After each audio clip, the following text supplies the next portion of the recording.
Krishna, Krishna, Krishna, Hare Hare, Hare Rama, Hare Rama, Rama Rama, Hare Hare.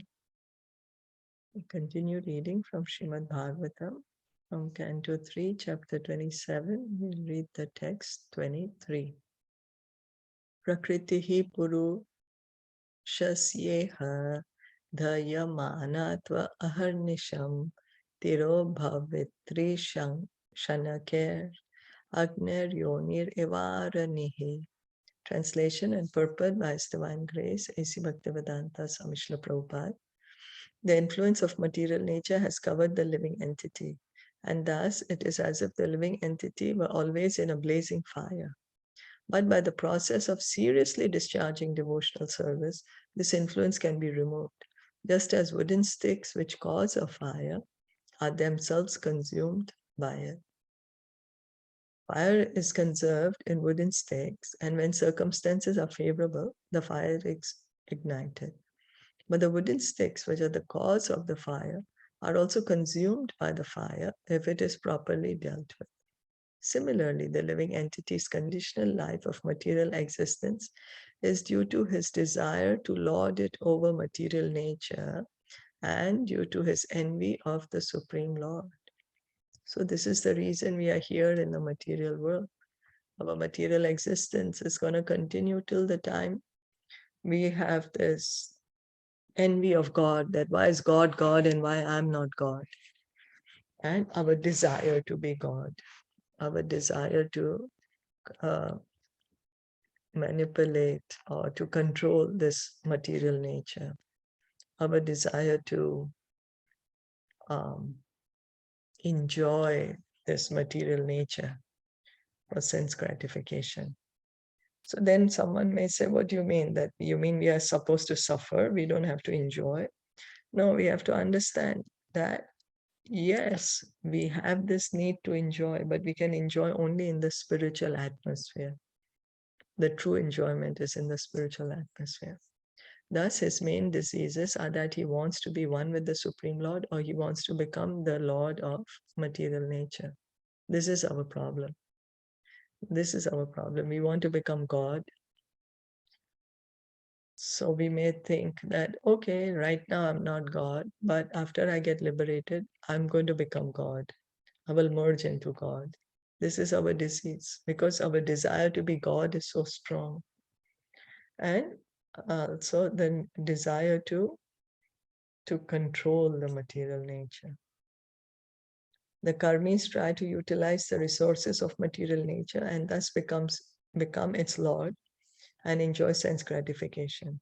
And the jnanis, the salvationists, who have become frustrated in enjoying the material resources, want to become one with the Supreme Personality of Godhead or merge into the impersonal effulgence.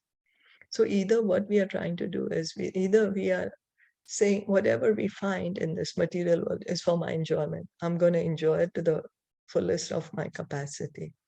And it comes to us after maybe in the same birth or after many births, we come to a point where, no, I know there is no enjoyment in this material world. This is just frustration. So I want nothing to do. I want nothing to do with being an individual. I want to become God now. I've tried to control material nature. I've understood I'm not able to control it. But if I become God, I will be able to. So I'm going to become God. So both these are our diseases, material disease. These two diseases are due to material contamination. Material contamination can be consumed by devotional service because in devotional service, these two diseases, namely the desire to lord it over material nature and the desire to become one with the Supreme Lord, are absent. So what's the cure of our disease is only devotional service. It's only by devotional service that we can cure our disease and be situated in our real position as eternal parts and parcels of God. So, and two diseases again is being repeated. One is the desire to become God or the desire to be the controller of this material nature. So when we are doing devotional service, it helps us to give up this tendency. It takes away this artificial tendency from us. Therefore, the cause of material existence is at once consumed by the careful discharge of devotional service in Krishna consciousness. Careful discharge of devotional service in Krishna consciousness. So, if we are really serious about being situated in our real position, if we are really serious about making a permanent solution of getting out of this material birth, death, old age, and disease, and coming back to our original position, then we need to engage in devotional service. Carefully discharge of devotional service in Krishna consciousness. A devotee in full Krishna consciousness appears superficially to be a great karmi, always working. But the inner significance of the devotee's activities is that they are meant for the satisfaction of the Supreme Lord. This is called bhakti or devotional service. So outside, we may not even come to know who's a devotee. Outside, because we don't know what a person's intention is, right? Nobody writes a label. We may say something, but then what's in our heart? That's only between God and us. So the pure devotee, outside we may not know he's a great devotee and he's just working very hard, but his intention to work hard is only for the pleasure of Krishna. He does not want anything else. Arjuna was apparently a fighter, but when by his fighting he satisfied the senses of Lord Krishna, he became a devotee. Since a devotee always also engages in philosophical research to understand the Supreme Person as he is, his activities may thus appear to be like those of a mental speculator. But actually, he's trying to understand the spiritual nature and transcendental activities. So, a devotee, he's trying to understand about God. And so that's why he's hearing from Bhagavatam, Bhagavad Gita. He's trying to, or what he's hearing, he's trying with his mind, with his intelligence to understand what he's hearing. So superficially, it may sound like he's speculating because he's using his mind, he's using his intelligence, which are material. So it may superficially look that he's just speculating. But this is not speculating. Why? Because he's hearing from the authorities and then he's trying to understand how he can apply the knowledge that he's hearing from the authorities. Thus, although the tendency for philosophical speculation exists, the material effects of furtive activities and empiric speculation do not, because this activity is meant for the Supreme Personality of Godhead. So even though he's using his mind and his intelligence, it is not, he's not making up. He's not guessing, maybe there's no God or maybe I'm God. No, he's hearing from authority. And based on that, he's using his mind and intelligence to understand what is being said. And so that's the reason there is no speculation there. There is no, oh, according to me, God should be like this, or according to me, God should be like that. No, he has the humility and the honesty to hear about God for the pleasure of God. And this is devotional service. This is devotional service. So the more we hear about God, the more we chant the names of God, then the more we will be able to understand God's position and our position. And the more we will be able to give up our desire to be God, because then it'll become, it will look ridiculous to us, when we are able to understand how great God is and how insignificant we are, then we can give up this desire easily to become God. Is that okay?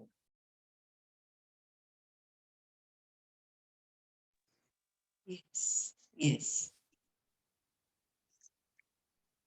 So the two things again are being repeated, our desire to be God and our envy of God. Krishna says that in Bhagavad Gita also. And it's only by bhakti that we can actually give up these two mentalities. Bhukta bhoga parityakta drishta dosha cha nitya saha neshavarasya shubham dhate sve mahimne sthitasya cha. By discovering the faultiness of his desiring to lord it over material nature, and by therefore giving it up, the living entity becomes independent and stands in his own glory. Because the living entity is not actually the enjoyer of the material resources, his attempt to lord it over material nature is at the ultimate issue frustrated. As a result of frustration, he desires more power than the ordinary living entity and thus wants to merge into the existence of the supreme enjoyer. In this way, he develops a plan for greater enjoyment. So what happens is we are trying to enjoy this material nature. We try our best to enjoy the material nature. And then, but because the soul, we are spiritual, huh? We are spiritual. So nothing material can give us this satisfaction. So the more we try to enjoy, the more we are getting frustrated and the more we want to enjoy. And then the frustration is becoming more. And so then we get this idea, I know how I will be able to enjoy. I will become God. And then I will be able to enjoy so nicely. Because it occurs to us, only God is the enjoyer. So if I become God, I can enjoy very nicely like him. That's the frustration that leads us to. So again, the desire to be God and the envy of God, both these things. So then when one is actually situated in devotional service, that is his independent position. Less intelligent men cannot understand the position of the eternal servant of the Lord. Because the word servant is used, they become confused. They cannot understand that this servitude is not the servitude of this material world. To be the servant of the Lord is the greatest position. If one can understand this and can thus revive one's original nature of eternal servitorship of the Lord, one stands fully independent. So what we say, servant, how can I be a servant? I'm not a servant. I'm the master. I'm great. I'm independent. Why should I become somebody's servant? Everyone else should be my servant. Why should I be anyone's servant? Why? Because we are not able to understand what does it mean to become a servant of God. We are using our material experience of the word servant, and we are thinking it's the same in the spiritual world also, without understanding, being a servant of God is a completely different platform. It's nothing material. It's the greatest position that I can be in. It's a position of independence. One stands fully independent. We are not able to understand that, in fact, in this material nature, we are completely dependent. We're completely dependent. And when we are situated in our original position, that's when we can act independently. And what is that independence? That how we want to serve God. How we want to serve God. That is the independence. So a living entity's independence is lost by material contact. In the spiritual field, he has full independence, and therefore there is no question of becoming dependent upon the three modes of material nature. This position is obtained by a devotee, and therefore he gives up the tendency for material enjoyment after seeing its faultiness. We are thinking, I'm here, I'm the ruler here in this material world, and I am the controller, and that I'm independent. We are not able to understand how the modes of nature, goodness, passion, and ignorance have bound us, and they're making us dance. We have given the reins of our life to the modes of nature instead of giving them to God. Instead of telling God, let me dance to your tune, we are saying to the modes of nature, yes, I want to dance to your tune. We're not able to understand that, in fact, if we give the reins of our life to Krishna, to God, then we can actually truly be dancing to the tune of God. And that is our original position. That is independence. What does The it difference. mean in the spiritual field? Does it mean in the spiritual world, or Yes, we are here yes. but in spiritual mentality? I mean, what does it mean? So in Yes. the spiritual field, it means also in the spiritual world, and also while we are in this material world, This. when we are acting only for the pleasure of Krishna, then, Okay. as we have been reading, that a Krishna conscious person, even while he is in the material world, he may be in the body, but because his consciousness is completely purified, he's acting on the platform of the soul. And so he's independent. Uh, the modes don't control him. So he's on the platform of the soul, on the Brahma Bhuta platform. Okay. Yeah. The difference between a devotee and an impersonalist is that an impersonalist tries to become one with the Supreme so that he can enjoy without impediment, whereas a devotee gives up the entire mentality of enjoying and engages in the transcendental loving service of the Lord. So, what does a devotee do? Devotee is trying to understand, okay, I have an eternal relationship with God, and so let me try to revive this relationship. Let me try to revive this relationship. And so he begins devotional service. And then he comes to the point where he understands that this is my original position and I'm experiencing the highest bliss in this position. And he starts engaging in pure devotional service, transcendental loving service of the Lord. So he says, well, I have nothing to do with the material nature. Material nature is not for me to enjoy. I don't find any enjoyment here, anyways. My enjoyment is when I'm related to Krishna, when I can connect everything to Krishna, when I can engage everything in the service of Krishna. And so that is a devotee. And another, if we try to say, oh, I cannot enjoy this material nature, but I can control the material nature and I can become an enjoyer after I become God. So let me put in all the efforts to become God. Then what happens is we are still very far away from the truth. We are still acting on the platform of false ego, thinking I am God. So that is what we need to correct. That is what we need to give up. That is his, so for the devotee, that is his constitutional glorified position. At that time, he is Ishvara, fully independent. The real Ishvara or Ishvara Parama, the supreme Ishvara or supreme independent, is Krishna. The living entity is Ishvara only when engaged in the service of the Lord. In other words, transcendental pleasure derived from loving service to the Lord is actual independence.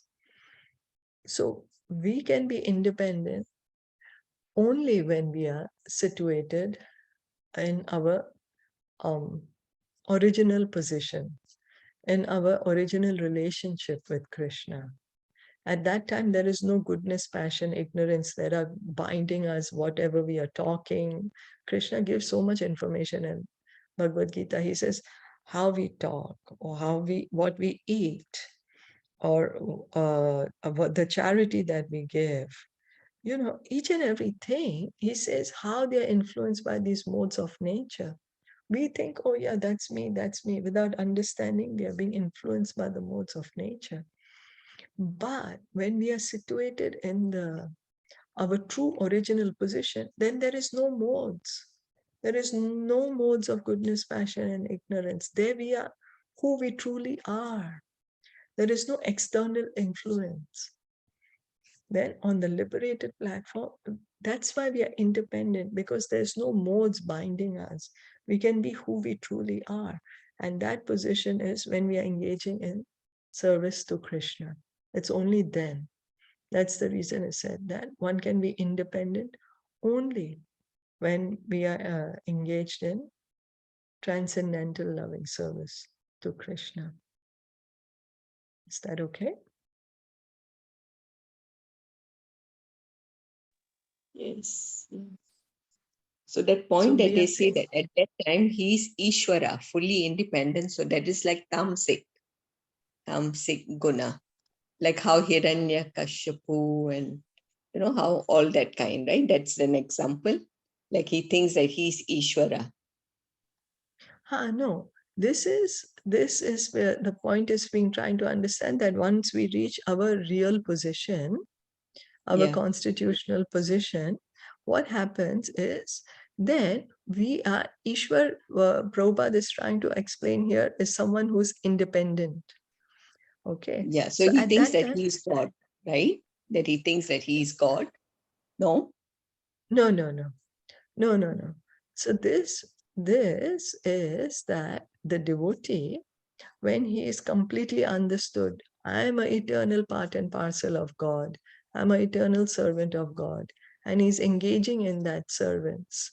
He actually he is Ishvara. Why? Oh, Because he's independent.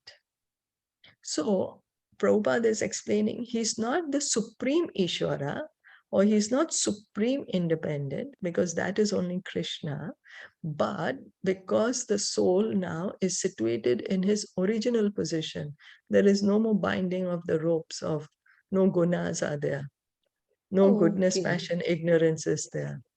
And so Mm, he's independent. And so he's Ishvara, but he's not supreme Ishwar. He's not Krishna. He's not mm, God. This is the okay. point. Yeah. Okay. Because Okay. I got after all, we are part and parcel of Krishna. right. We Okay. are tiny Krishna, if we want to put it that way. We are tiny, tiny Krishna. We are tiny God. Tiny. We are Okay. not the supreme unlimited God. We are part of Right. God. I got confused. So, That's why when I saw the Ishvara.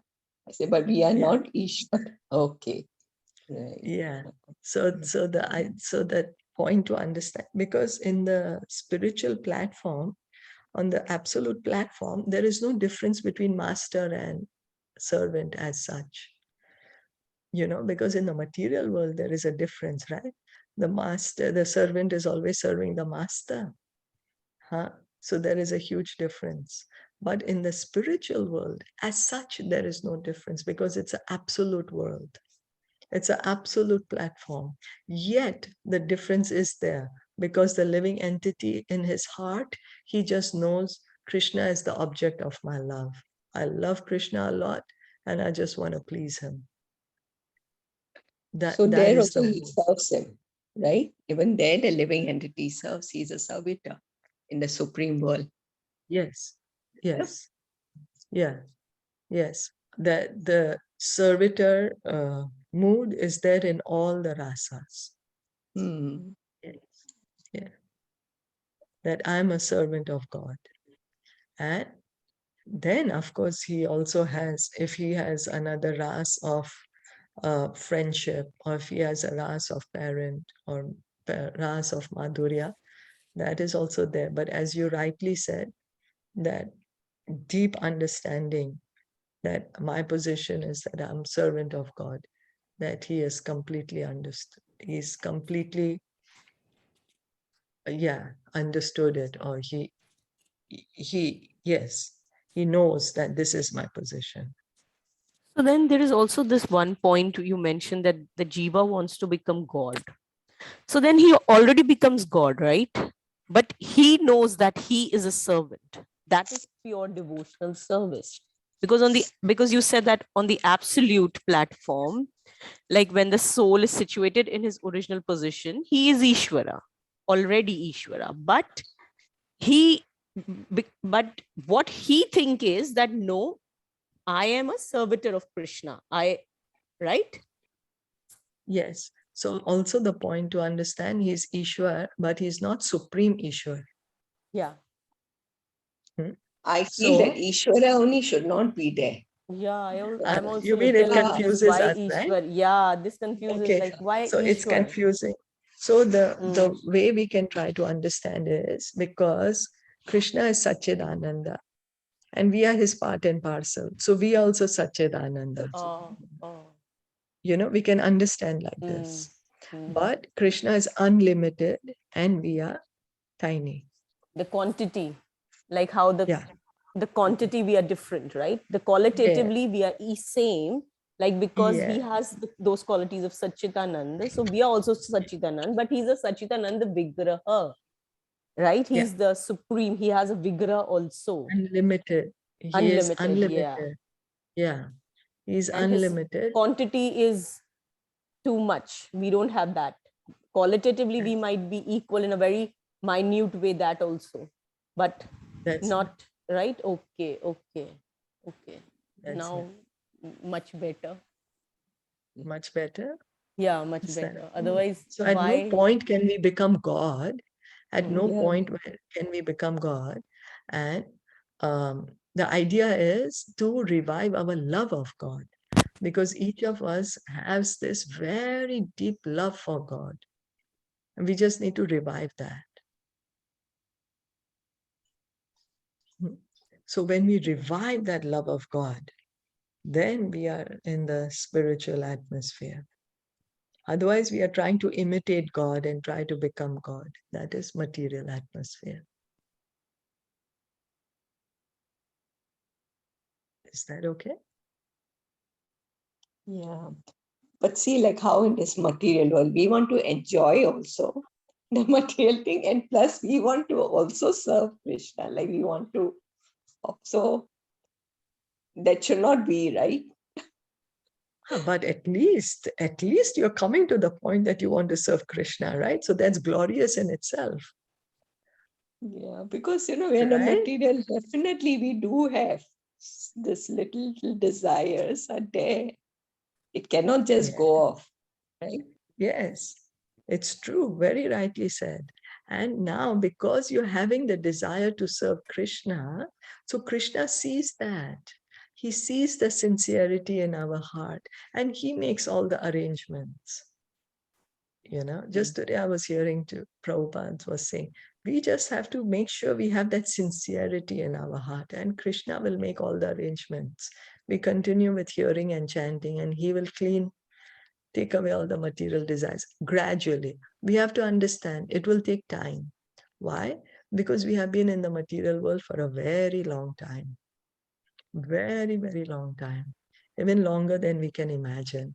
But as you have gotten this glorious desire to serve Krishna, you should feel yourself very fortunate. That at least now, after so long, so many births, I finally have gotten this desire. Otherwise, before, this desire was not there at all. Yeah. Okay. Yeah. And to have this And then, desire, we of also need course, sukriti, right? As in one of the lectures they mentioned, even to have this desire, yeah, we must have some sukriti from our previous births or from some great devotees, what they have given us or how they have bestowed. So even to yeah, have that desire, otherwise, because like as you always said and always mention that we are always in a situation and there are two ways and we turn. Either in a situation we could turn away from Krishna or we could choose Krishna. So if we are able to choose Krishna, that means that we have that sukriti. Without that, we cannot. When we are yeah, sad, we can turn away from him. That is the option always. And there are so many people who turn away. yeah, But turning towards him, looking towards him, serving him is also that because we have sukriti. So we should also try to give that to others. So that's right. Sukriti is what? Mercy, right? Grace. Oh, Correct? yeah, Grace. Krishna, connect Yeah. everybody to Krishna somehow or the other. Yeah. Mm. Give this, connect, as you said, mercy, Yeah. connecting people to Krishna. Give them the holy name. It's the best thing. That's why you all stress on Harinam, because that's kind of a sukriti you are giving to a jiva. He doesn't even know Yeah, and he's getting it, like Harinam, yeah. serving prasadam, Harinam giving is them so, prasadam. Yeah. Books. yeah, yeah, very, I very was powerful. just So, I was just reading an article, and there was an article of Panama Maharaj, that he started giving books in Panama, and the teacher also helped. And when he used to give book, and when the kids bought the books from him, the teacher would get a 0.5%, and then, like, like she would give them those points as a grace if you are taking the book. So there's an article you can check on ISKCON Desire Tree, the latest one, that is about the Panama. Yeah. Really? Yeah, Oh, there that's is. I was interesting. just reading this morning. I mean, maybe you know the Maharaj also. I don't know. I mean, I'm sure you must know, because if he is, Okay, I can look it up. his name is, I can also tell you the name. His name is, oh my God. I think, no, sorry. It just, I can't, because the No website problem. is, yeah. Yeah, no problem. It's okay. But the idea is, if we understand that how fortunate we are, then we can try to give this good fortune to others, as you rightly said just now,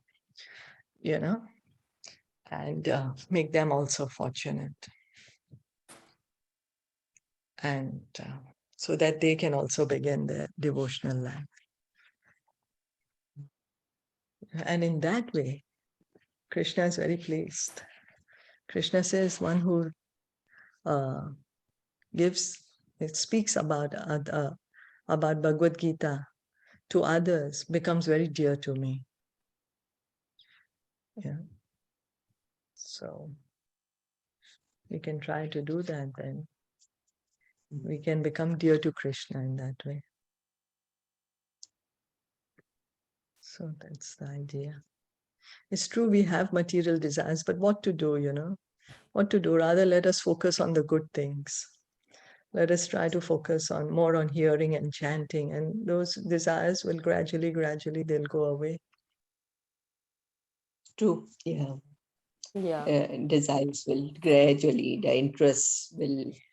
Yeah, what to do? We have been here Will- for a very long time. yeah. So we do have these desires, what to do? But we Being can in the hear and chant. grasta, no, the family thing, you do, what do you do? You have to go Yeah, through all. Yeah. yeah, what to do? But at least we have gotten this, somehow or the other, gotten this opportunity to hear and chant. So let us continue to hear and chant. Mhm. So we'll stop here for today. Thank you so much for listening and joining in. Srimad Bhagavatam ki jai, Shila Prabhupada ki jai, Gaur Bhakta Vrinda ki jai. Hare Krishna. Hare